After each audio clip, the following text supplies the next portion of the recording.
Hi, welcome back to this lesson. In this video, we'll be talking about the definition of digital marketing. First, we need to break down the phrase digital marketing, and we will define first digital. Digital describes any electronic technology that generates, stores, and processes data. So when you think about digital, think of it as the internet that you go to, where you find information, transfer information, and communicate with millions or billions of people. And next, let's define marketing.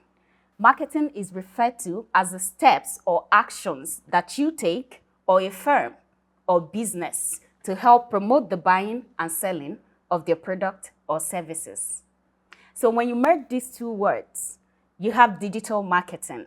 Now let's define digital marketing.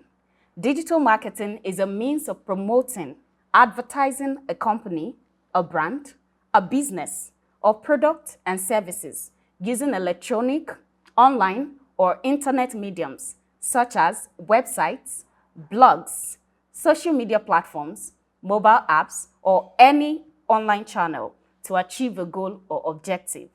So if you have something to sell, you simply need to carry out these steps online to get them to sell.